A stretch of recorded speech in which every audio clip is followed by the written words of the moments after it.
Welcome to Board Game Binge, the place where we bring you bite-sized, bingeable board game content from across the industry. I'm your host, James Staley, and in this episode, we're chatting with Scott Pease, the co-inventor of Snapships and the tabletop game version Snapships Tactics, which is already funded on Kickstarter. The Snapship technology lets players create unique miniature ships and then battle them. Scott, welcome to the binge. How you doing? I'm doing great. Thanks for having me. Oh, it is great having you. As I was just saying before we went on air, as soon as I saw this campaign, right away, I was like, oh my God, this looks so cool. I got to get this guy on the podcast and talk to him about it. So congrats on that. My gosh, you guys got to be very happy with where you're at so far. Yeah, things are going pretty well. It's been a little bit of a roller coaster, and the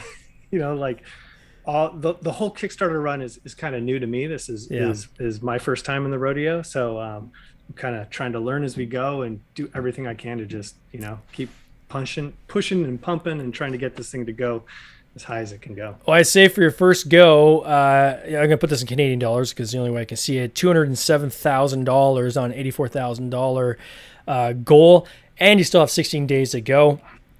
You're going to end up very happy at the end of this campaign. I'm quite certain of that.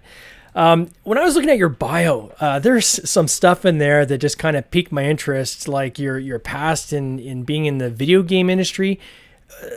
When did all that start?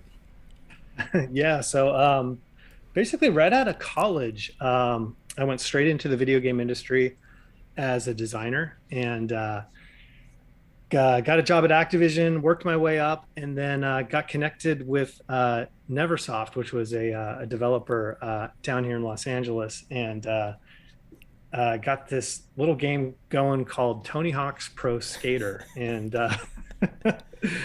we built the first Tony Hawk's Pro Skater game and did really well. And then we were just kind of off and running, and I went on basically a 20-year video game career where we worked on $3 billion franchises, is what they used to like to say, between Tony Hawk, Guitar Hero, and Call of Duty. And then by about 2014, I was done. I kind of needed a break. And so I retired from that and went looking for cool new things to do. So when you were designing, are you're programming, or you're drawing, or you're literally saying, okay, this is how, Tony Hawk's going to kind of kick off the half pipe, and what did that entail? Yeah, so it's changed a lot. So when I started on the first Tony Hawk game, the team size would be about 13 people. Yeah. So my job was to run the team and kind of keep everyone organized and kind of decide what we were going to do and work with Tony and the pro skaters and trying to get everything figured out so that we could finish our game in a year, ship it, and hopefully, it would be a success and we get to make another one. That was the original goal. Yeah. And then, the industry, that was PlayStation 1, actually. So then as we went through my career, things just kept growing and getting bigger and bigger. So by the time I was finished working on a Call of Duty game, our studio had about 125 people, and we could only make a third of a Call of Duty game. And we're working with two other studios and 550 people to ship this massive game that just had to, do bonkers to kind of earn back everything that we put into it. Yeah. Well, which I'm sure with the size of Call of Duty now, I'm sure all the efforts that went into that were well worth it.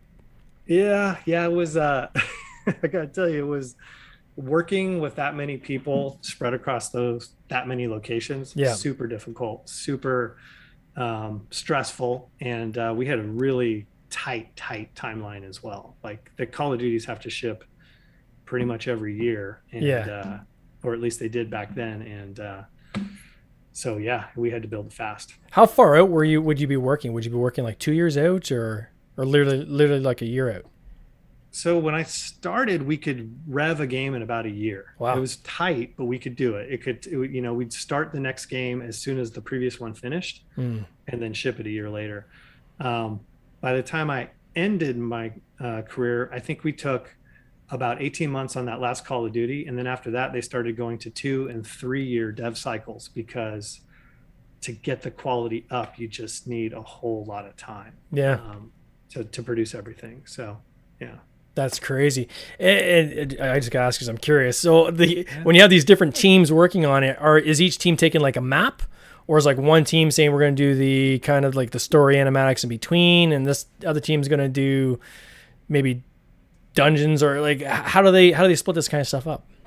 Yeah, it was you kind of split it up based on everyone's talents, like which Mm, teams are best suited to do which content. So for example, on the one that we worked on, Call of Duty Ghosts, our studio did a number of campaign levels. We did some multiplayer maps, and then there was a third game mode in that game called Extinction, which was a co-op game mode where you fought against aliens, and that was our baby, and we did everything for that.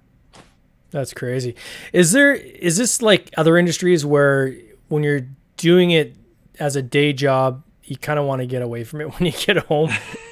Like, are you kind of sick of video games now, or are you still kind of deep into the love of digital gaming? It goes back and forth, right? Like I got into it because I loved games. I still love games. But it did get hard after like when we were cranking to actually make myself play video games. Yeah. But then that's where tabletop came in because tabletop was like an outlet for me. We had funny enough, we had a Magic the Gathering Mm. group at work, and we would take breaks and run tournaments at work and play face to face to kind of get away from the screens for a while and just mix things up. So that was always super fun. I've talked to several people from the digital gaming industry now on this podcast, and it seems fairly consistent where they'll say things like that. They'll say, you know what, I needed something to kind of get away from the computer and do something more tactile. As some have transitioned into the board game industry, they talk about lead times. You know how digital gaming to do one little piece is such a long lead time. There's so many people involved, and when you get into something more tactile, whether it be a toy or even a tabletop game, you bring that back into something that's more manageable, right? And you can, your development time is a lot shorter. You don't need as many people on the team, and it kind of allows you to get back into really the true love of that creation. Is that kind of how you felt about it as well, or? Absolutely. I mean, like, in the early days when we had the small teams making video games, I could be hands-on. I could be Yeah, doing maybe a little bit of scripting, or I'd be doing designing and doing a whole bunch of stuff. But then as things got bigger and bigger, you're just kind of like trying to keep the Titanic from running into the iceberg, and try to juggle everything. And yeah, you do less and less hardcore design and creative development and that kind of thing. So absolutely, coming out of that and going, I mean, we are back. This is like back in indie mode, right? sure. Like we're doing hands-on stuff. We're kind of doing it all ourselves and working with small teams, and it's super refreshing. When did the idea of Snap Ships the toy? Where did that first start? How'd that idea kind of germinate? Yeah, so about I like I said, I've been playing tabletop games all my life. Yeah. Love tabletop games. Always dabbling in designing them, but never had time to work on them. So after I retired from video games, about a year later, I kind of always had this idea in the back of my head. I wanted to make a modular tabletop game where, I mean, I think everyone wants to do it. And then you realize there are reasons why you can't do it. It's too expensive in a lot Yeah. of cases to actually do it. But I wanted to make a modular spaceship game that could be played on the tabletop. So I started prototyping a bunch of things and called up my buddy, Jeff Swente, who was I'd worked with him at Neversoft. He was our motion capture director, and he was really into 3D printing. So I said, Jeff, I'm using these like math cubes. Can you print me some little pieces that we could like connect in there, like some weapons and some wings and things like that? And he was like, oh yeah, that sounds cool. So he went off and started 3D printing things, and we just started iterating on the system, and we just kind of kept coming up with cool ideas on the way the connections could work. And honestly, I think some of it was our video game skill set coming back into play, because we'd Mm. always had all these like create a character and create a skate park modes and all our other video games, and now we're getting to actually work with physical components and get them to all like connect together. So we started doing that, and it just took us down this crazy path of like trying to perfect a model building system that was, I guess, in some sense Lego like, because it's made out of chunks, but the blocks are a little bit bigger and super highly detailed, so they go together quick. Mm. And you can build things that, although they are modular at their core, they don't look modular. Like the idea was always to have something on the tabletop that looked like it was just a bespoke model, but then you can break it all apart and reconfigure it into something different. So we went kind of down that pathway and I realized trying to do that and perfect that and do a game and perfect that was just, it's like what we call in the video game industry, scope control. You got to kind of know your limits and know that like you're biting off too much. So kind of had to make a decision and decided to put the game part on ice and just really focus on the model building first. And then what year was it when you finally kind of had the models kind of figured out? So there were a number of years there where we were iterating on connections, and we actually started out with magnetic connections, which is another, everyone thinks it's cool, and then you realize why no one does it because magnets are incredibly expensive and dangerous, which we found out once we started talking to some toy people who told us, yeah, that's just never going to work. But it really was cool because they click together so great. Yeah. And anyway, so yeah, we started showing the concept around and getting feedback from people who are in the industry, and they kept telling us, you guys got to come up with an all plastic connection. And so iteration after iteration after iteration. And then we finally came up with this concept of having a dual material connection. And I don't know if you've seen the snap cubes, but they have a hard ABS shell, and then inside they have a core that's like a softer material, almost like a rubberized material, and that allows them to connect together nice and cleanly and hold really tightly. And once we came up with that, we 3D printed hundreds of pieces, and then we were talking to some toy companies, but I was just like, you know what, we got to get this out there and see if anyone thinks this is cool. So that's when we kind of went through our maker fair period, where we would go to maker fairs, throw out a giant bin of 3D pieces and see what people thought. Really? So to create, when you're 3D printing, I mean, that's a lot of time, right? To create the kind of volume you're talking about, to be able to come and just dump something on a table. Was this, did you guys have like several printers going like with your partner, or how did that, is it just kind of your collection over time, or? Yeah, so Jeff is the 3D printing guru. He has a couple printers. Yeah. He has mastered the art of printing things quickly and efficiently. And then I had a 3D printer that was capable of printing that softer inner core. Okay. So I would print the cores, and Jeff would print the shells, and then Jeff would glue them all together. And we, like I said, I mean, it took months and months and months, but we finally did have a bin of hundreds of pieces so that people could really mix and match and create their own stuff. And that's cool. Seeing kids and adults get hands-on with it at Maker Faire was just incredibly instructive. Like, we could see exactly what pieces worked, what didn't work, and then we just keep iterating over and over again. And that's where, at the Bay Area Maker Faire, tested.com did a little story on us. That story kind of went around the internet. Some folks at Play Monster saw that story, called us up and said, hey, that thing looked pretty cool. You want to come pitch to us? And so that's kind of what we did. Then you struck a deal essentially with Play Monster? Yeah. I mean, we went, ended up flying to their headquarters in Wisconsin, meeting with the team. And we met some folks there that kind of instantly sold us. I mean, they were old school toy makers that one of their guys went all the way back to the Kenner toys, That's Kenner awesome. Star Wars stuff, which was just like, oh, that was awesome. And then they had a bunch of young designers that were just super into sci-fi and kind of could see the vision of what we were going for. And we knew that they could pull it off. Like, they could get this thing manufactured, because that's where we had zero knowledge. I mean, like, in terms of taking something to a factory and tooling it, and like the dual materials and all this complexity and all these modular parts, like, it had to work right, because if that connection didn't work, it fall off. Falls apart. Yeah, totally. And then how long were they selling these toys for before you guys then pivoted into looking at the tabletop version of it? So the first kits came out in 2020, late 2020. And then sort of expanded over 2021 and into, we did 22 kits in all. So there's 22 unique Snapships SKUs they're out there in the world, and you can find them. But kind of about a year in,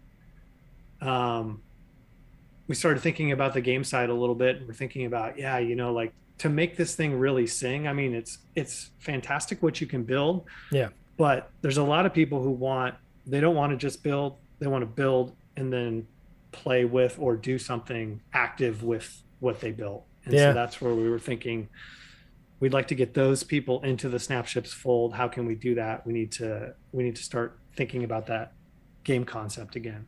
It's a pretty fast turnaround, even that, like, think 2020, and then okay, now we've got the kits, game time, right? Let's get into the actual tabletop version like that. Yeah, it's a weird thing, right? Because like the kits came out in 2020, but we were actually done with them like in early 2020 because of the whole manufacturing lag, right? Like, the stuff has to go over to China, it has to get manufactured, it's got to come back, and like, it takes so long. You have to be done so early to bring something to market. And that was way different from the video game industry for me, right? Because we could finish a game literally a month before release. And since it's digital, we just say we're done, out it goes, yay, everybody's collecting revenue. It's all good, we're on to the next one.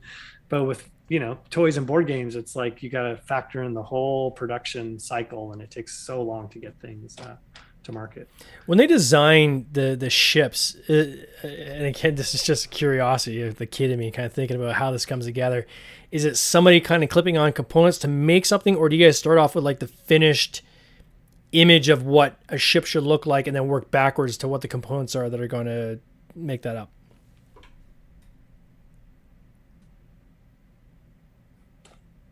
You there? Yeah, did I lose you? Yeah, sorry, it's glitched there for a second. I'm all good. Sorry, no, I was just asking, like, how do they design the ships themselves? Does it start off with like the finished image of a ship, and you guys work backwards to kind of figure out the components to make that, or do you guys start off with components on a table and just start assembling to create cool things? It's both at once, actually, because I'd say my and Jeff's focus is always on the system. Like, we're very much about trying to make sure every piece works well together. And then on the Play Monster side, the designers over there were very interested in making kits that had an incredible silhouette on the box, right? And looked desirable. So it was trying to mesh those two things together. And so, I mean, they did a lot of the heavy lifting on the individual piece design, but the goal was, every time you add a Snapships kit to your collection, you're getting a whole set outside of the core blocks. You're getting a whole set of bespoke, unique pieces, and they all work together and they all mix and match. So that was our goal, was to make sure that there are very few repeats, if any, and everything, could be mixed and matched so that you could create really cool and unique things. And that's what we're seeing with the fan base. I mean, the fan base, the folks that have embraced Snapships, their builds are insane, and they're beyond what we even thought was possible with the system that we originally designed. Is there a maker community out there that creates custom pieces yet? Is that happening, where people are starting to 3D print their own pieces to connect to your kit? Or we haven't seen that yet. I mean, there's been, here and there, some folks print pieces. The kind of amazing magical thing about Snapships is, because it has that soft inner core, you can just print a piece with a peg on it, stick it in there, and it will hold. So I expect, maybe with the rise in popularity of the game, we'll see more of that. We're releasing some STL files for the as part of the campaign here and there. Oh, cool. Which will hopefully, promote a little more 3D printing and a little more of people, mixing and matching things. So we'll see. That'd be pretty cool. I can imagine, like, 5 years from now, you're at some fair and somebody brings you up some just amazing model they've made that has your core kit and just custom pieces that they just let their imagination run wild. That's got to be kind of, that would be awesome. Cool feeling. That'd be super awesome. Yeah. So talk to us about the game. How do people play this game? And first of all, I just want to say congrats to Mesa Labs, David Diaz. He's been on the podcast. He did the video. If anybody after this, go to the page at the very least and check out the video. This is one of the craziest Kickstarter videos I think I've seen. So congrats to the very talented David Diaz from Mesa Labs. He did amazing on that video. Walk us through, how do you play Snapship Tactics? Yeah, so the tabletop game is obviously based on the kits. You're going to start by building your own little custom ship out of the Snapship's pieces. You can build a preset ship where we give you instructions on how to build it, or you can totally freestyle your own ship, with very few limitations put on you. Then you're going to collect a bunch of cards that match up with the components that are on your ship. So you have a little control panel, and that gives you a menu of sort of the different things that your ship can do based on how you've equipped it. And then basically the game functions kind of similar to like an X-Wing, in that you're playing on an open battlefield. You're kind of playing a skirmish game. And so you're doing ruler-based movement across the terrain really quickly to get into position and take shots at your enemy and see if you can take them down. And the game, you can play. It's designed at its core to be played versus, like a competitive game. Yeah. But we've also got a super cool AI system built into it, so you can play solo or co-op against AI ships that you build and go up against as well. So if you don't have opponents, or you just want to, play with your kids, you can set that all up and have a tabletop battle. It's pretty cool. And how does that work? Is it like an autonomous deck, or how does the solo version work? Yeah, so there's a 4-card deck for each unit, and it has like kind of a logic tree on it in terms of like, it takes a look at like where you are relative to it, and it makes decisions on how it should move and how it should shoot. Should it close? Should it try to like ram you? Should it try to get behind you?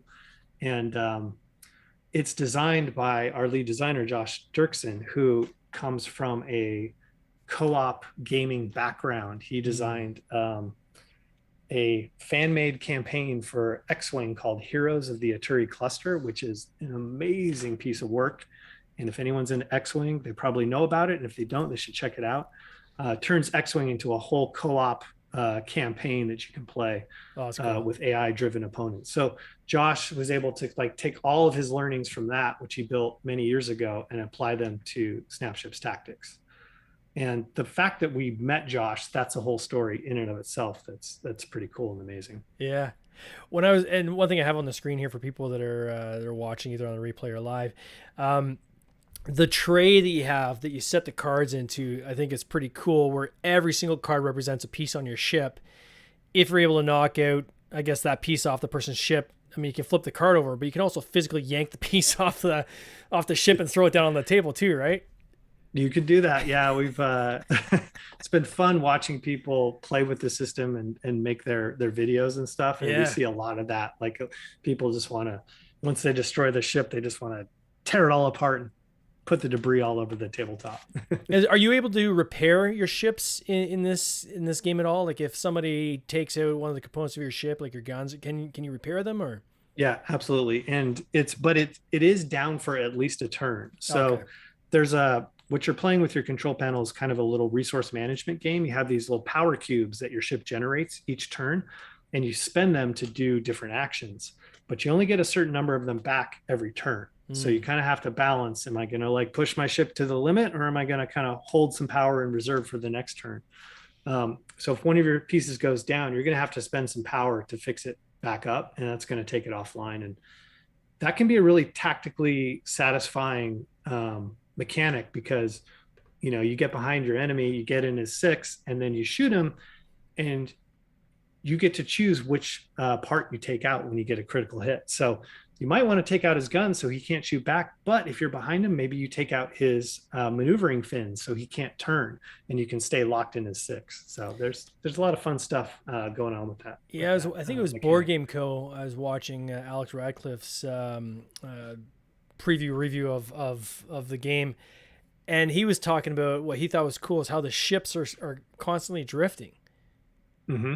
Too, where he thought, so it's not like it's even static, and if you can, again, these things that kind of keep your ship going, if you can kind of knock out the stabilizers, it can make it very tough for your opponent to avoid now your counter shots and things like this, right? Yeah, absolutely. All the ships at the start of their turn, they have to make a movement, and it's funny. It's a simple movement, but it's funny how often you almost forget about the fact that you have to do that at the beginning of your turn, and it messes up the geometry of what you're actually trying to do. So that's a skill that you get better at as you play the game, and over time you can adapt and get kind of fly like a Top Gun pilot and really outmaneuver your opponent. Can you talk to us just quickly about the different pledge levels? So I know there's like the basic kind of 1v1 package you get, which is, I guess, the cheapest package. And it goes all the way up to like the holy crap package, right? Can you explain what you're getting in these different packages? Yeah, sure. So the base pledge level is a $99 starter box. It's got 2 ships worth of components, plus a bunch of components that we made that are unique to the game that you can't get anywhere else. It's like over 90 something plastic pieces that you can mess with. And then all the stuff that you need to play the game, 2 stands, terrain, tokens, rulers, all dice, all rule book, everything. So that'll get you going 1v1. And then on top of that, it's kind of, we have pledge levels, like we have a squadron pledge level where we add a bunch of ships and we add some more stands so you can play 3v3, and we go even beyond that. But honestly, you can kind of configure your pledge any way you want. You can just start with the starter box and then just add in a few kits and a couple of stands, or go all the way up. And the existing Snapship kits that are supported by the game, if you already own some of those, you can just get card packs and as an add-on to your pledge and use your existing kits in the game. So we don't want you to have to rebuy stuff again or anything like that. So if you're getting the full Monty, how many ships are you getting and how many pieces? It's several hundred pieces. It is, let's see, in the starter box, 2, 4, 6, 8 ships, I think. 8 stands. So you could play a 4v4, but you're going to need a lot of room to do that. Sure. And then you get a whole bunch of these those custom consoles you were talking about. These we made some little plastic card holders that they actually snap together to make a little control panel for each ship. Yeah, and super they kind cool. of hold all your cards in place in your cubes and keep everything organized. It's really cool. So, and I just want to say too, because you're saying like if you have enough room, but I mean technically you don't have to use the mat, right? Like you can play on your floor if you wanted, right? If you have absolutely, yeah. It requires open space. Yeah. We recommend like a 3x3 area. Can be a tabletop, can be a mat, can just be, like you said, on your floor. You just kind of map out boundaries. You can make it wider if you want, deeper if you want. It's kind of up to you. And then we have these terrain tiles that are things like ice clouds and asteroids that you place to kind of fill up the battle space. And then those have really interesting effects when you overlap them by moving into them. No, that's crazy. It's so awesome to see something that started as an idea, right? Back 2014, and it's like, I'm going to try to do something different and see how it's manifested into really this kind of universe you guys have created. It's just so cool, especially when you see these pieces coming together. Where does it go from here? So you had the toys, and then you've got the game, right? So is there more games you guys are working on, more ships? Like what's kind of the path forward for you guys? Yeah, well, I mean, the game, so this Kickstarter to me feels massive because it's the first one I've done and there's so much stuff in it. Yeah. And yet it's really only scratching the surface of what Snapship kits are out there. We've got a ton of awesome kits, all with unique bespoke pieces that are just crying to come into the game at some point. But again, we had to kind of scope it down and like get the foundation right before we added on all the extra stuff. So you can expect to see, new units and new kits coming into the fold. And then obviously Josh, as a designer, one of his areas of expertise is campaign play, things like that. So you can expect that we'll be looking in that direction going forward. Even the tech, I would believe, could be transitioned even to other kind of themes, like mechs, as an example, right? You could do an entire... Like this? Like that one. There we are right there. Yeah, that is awesome. Like, because when I was watching the play, I'm thinking it took me right back into when I was a kid and I used to play BattleTech, and just the way the cards work and the components and pulling pieces off. And man, I could this. I mean, the world is really your oyster in terms of how far your imagination can take this. Right, once you have kind of that core technology, You can literally take it anywhere.